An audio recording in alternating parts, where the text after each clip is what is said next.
Good morning. We're not in London, we're quite far from London. We're in a place called Banda Aceh. We're in a place called Banda Aceh in northern part of Sumatra. We came here a few weeks ago, but we didn't really do much. We saved it for our last week in Sumatra. Today we're actually staying in a place called Red Doors. There's quite a few red doors in Banda Aceh, but we'll put the link in the description below. And it's about £7 a night. It's got partially working hot water. It works for like 2 minutes and then stops. The rooms are really clean. They do room service. You get free water, unlimited free water, which is good, isn't it? Yeah, free toothbrush. You don't get any bugs, there's no ants. I think we found that in the more expensive places that you get bugs, you don't clean your room very often, you don't get fresh towels, but here you get everything, so yeah, but the Red Doors is actually situated in a perfect spot in Banda Aceh with all the tourist destinations like the Grand Mosque, the Sunami Museum and the Sunami Shipwreck.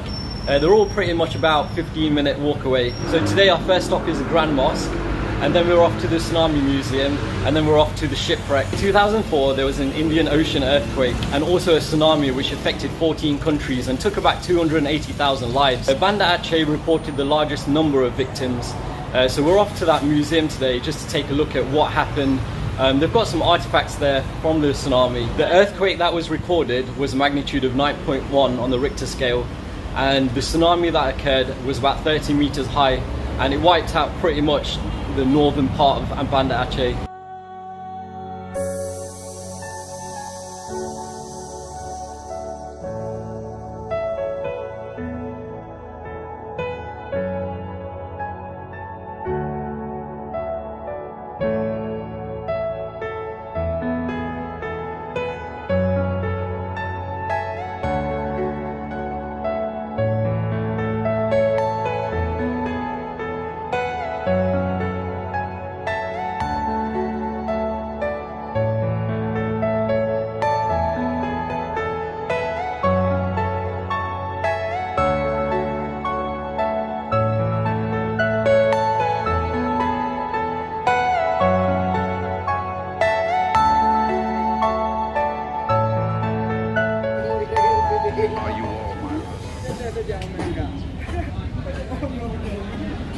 So at the entrance to the Grand Mosque, we got approached by a couple of people and we got asked to remove our shoes, which is a sign of respect. Yeah, sign of respect. And also we got given these gowns as well, so just make sure you're covered up when you come here. If not, then you can always get these gowns. They didn't charge anything for it.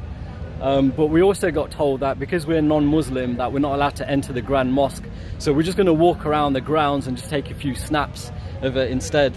We have seen a few people on YouTube that have entered the mosque, but I'm not really too sure why we weren't allowed in today. But anyway, we got nice coverage on the grounds today, so we're just going to take a little walk around. Alafi forgot to take it off. Alafi forgot to take it off and walked around Banda Aceh.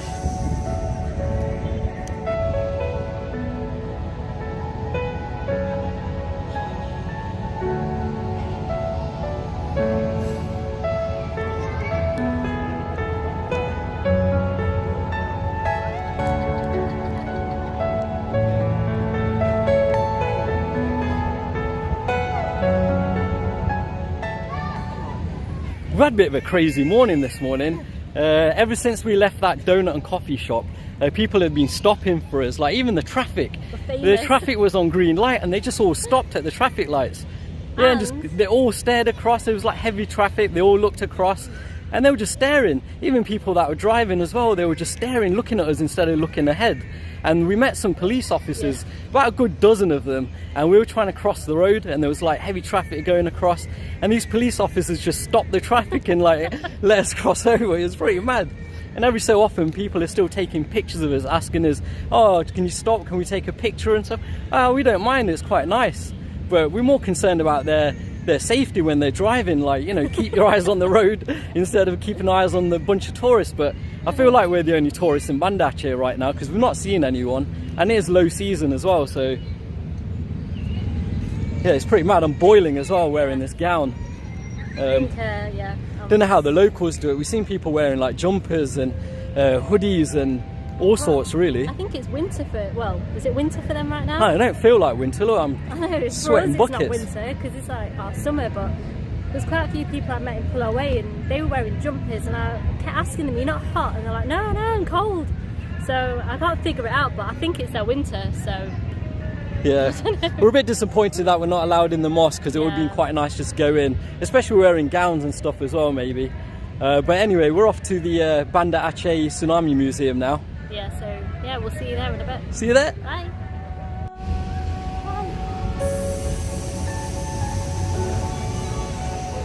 Where are you going? No, fan ain't gonna do nothing. One little fan. Look, he's gonna stop when you get there.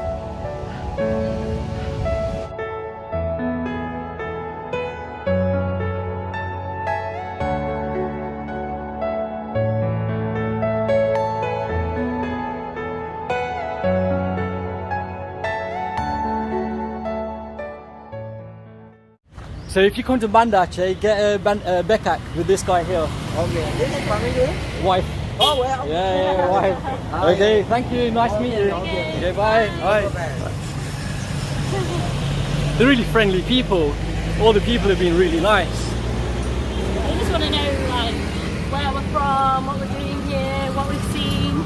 Like, they're just interested, I think, just to know. Yeah, even the cows and the goats and the chickens are interested as well. The cows will stop every now and then to take a good look at us, and everyone's been pretty friendly. We can stop and ask them for directions, even though their English is limited. They'll still go out their way to help us, and they're not too pressurizing either. Even like the taxi people, some places like Thailand, they're just constantly beeping the horn, shouting tuk tuk tuk tuk tuk tuk.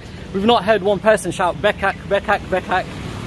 If you want it, then you've got the option to take it, but if you don't, then just carry on walking, and they're perfectly fine. They'll just be like, "Oh, okay, then enjoy your day," etc.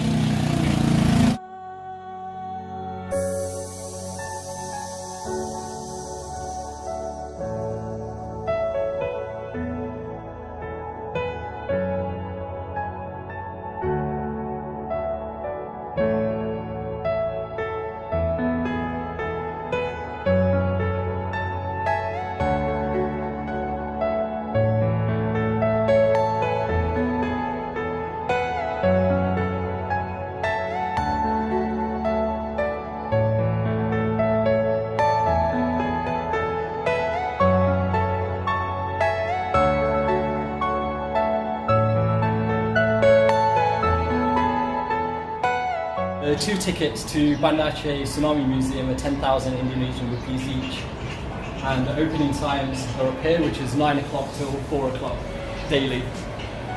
Friday they're obviously open from 12 o'clock till 2 o'clock because of the local prayers at the mosque.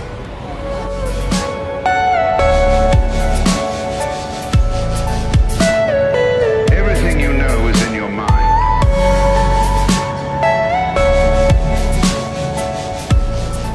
These are the remains that are left from the helicopter crash. Even standing here looking at the helicopter, we can still feel the effect from the tsunami. It feels like we're actually there and it happened yesterday.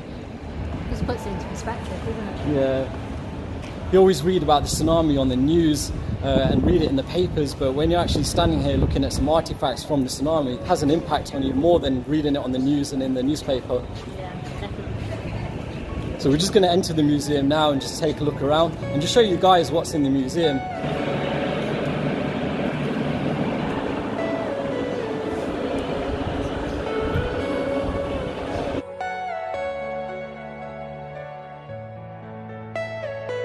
Are you all my personal?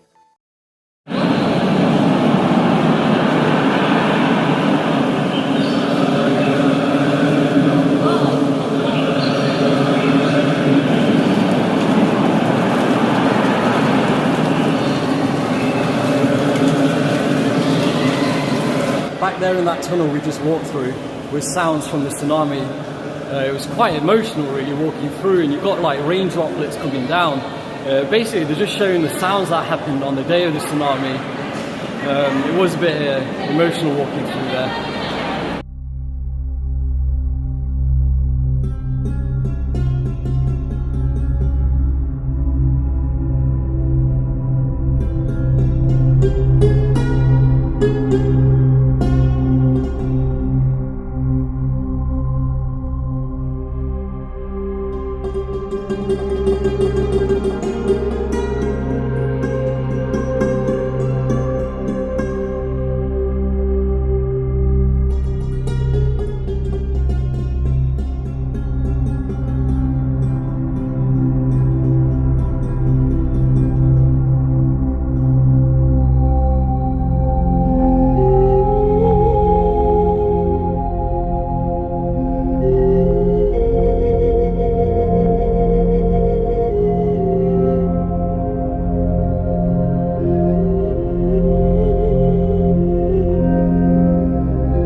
We've just finished up at the museum. It was pretty emotional. We went into a movie theatre where they showed us a 10-minute video about the tsunami and the after effects it had. There was like thousands of people that were left homeless, became refugees in their own state. We met a member of parliament as well in there, and his whole family was wiped out in the tsunami, and he was the only survivor. It was heart touching really, to see that it had such a big effect. But the reason why they've built this tsunami museum, it's not for profit purposes, but just to show that the country as a whole and the region as a whole came together in a strong force to rebuild it. You know, 15 years on, they've done pretty well. Now, in the video clip before where we went to the mosque looks all clean and stuff now, but in the video that we just seen, we seen the water that came from the tsunami several kilometers, and it just wiped out everything. The mosque was still standing with people at the top just watching cars float by and dead bodies, but a bit surreal, isn't it? Just to know that where you've been standing, that's where people died or people were trying to survive. But even they found like animal carcasses, dead bodies, washed up cars, washed up boats, anything you can name of, like washed up houses, and everything was just floating several kilometers into Banda Aceh. And we just seen a map of Banda Aceh, like a recreated map of Banda Aceh, of what it used to look like before and then what it used to look like after. And a lot of 3/4 of it was just wiped out, with a few houses still remaining. And the landscape of the island's completely changed. It's not how it used to be, it's completely changed. It's just surreal. I don't know how else to describe it really. It's sad. Yeah, it's sad to see really Banda Aceh go through this, but you know, it happened in 14 other countries as well. So, and before the tsunami happened, the Banda Aceh people, they've never heard of a tsunami and they've never seen it. They didn't know what it was.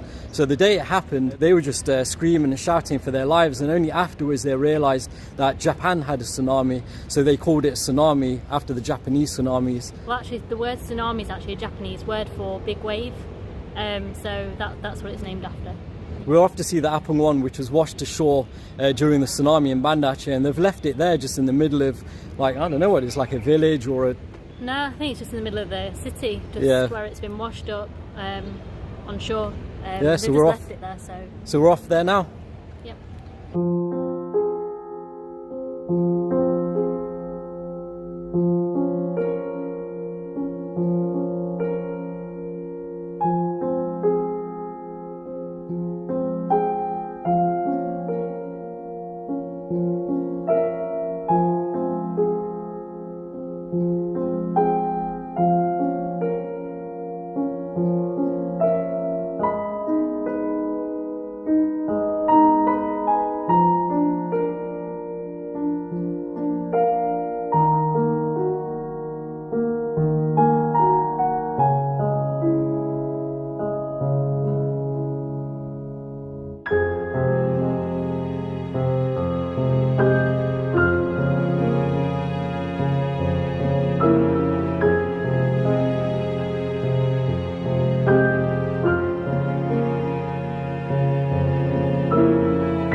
just back over there where you can see those mountains. Just before that is the ocean, and this is where the ship came from, just came cruising straight down over the houses, the trees, the villages, just knocked down everything, and now it's just stationed here in the village.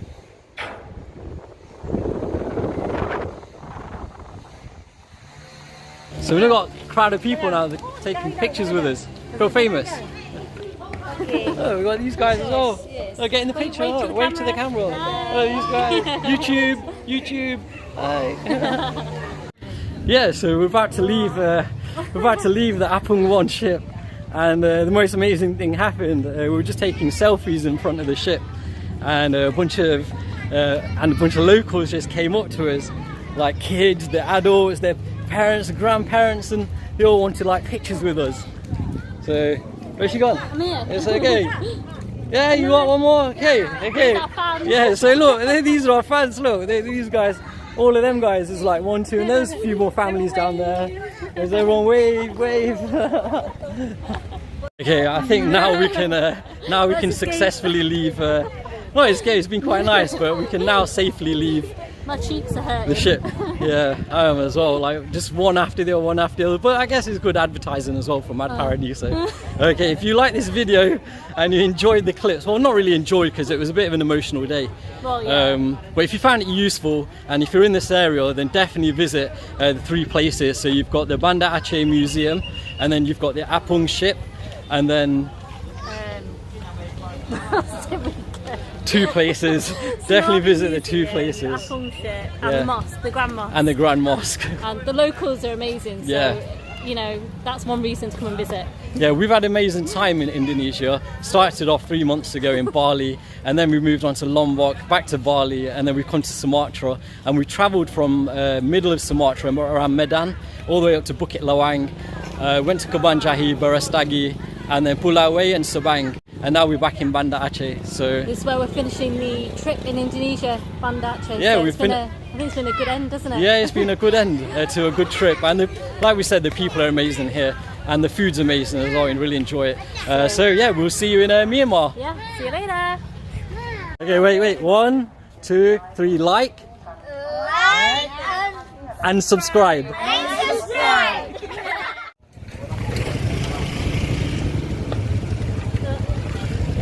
No, England. We're in the Becha. It's Becha. Okay, thanks. Again, we've been saying it wrong. We've been saying Bekak, so that's why no one's understood. It's called Becha. So yeah, if you're in Sumatra, especially Banda Aceh. Banda Aceh. This is our driver. What's your name?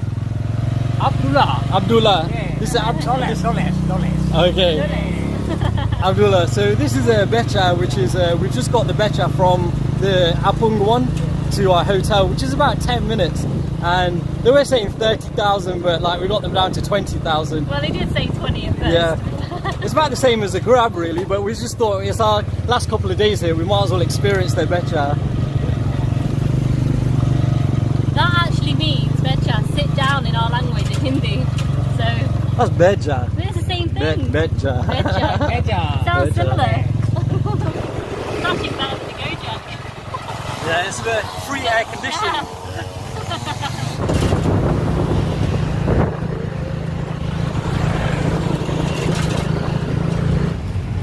Okay. Thank you. Okay, thank you. Bye. Bye. Yeah, so make sure you've got change, plenty of change with you, because when you get a becha or even a Grab sometimes, they don't have change on them. And we let them go a few thousand here and there, but definitely keep some change with you. Bye. Bye.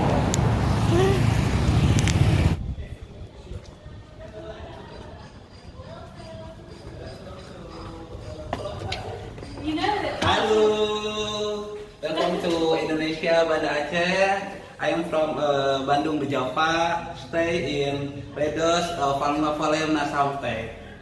Keep welcome.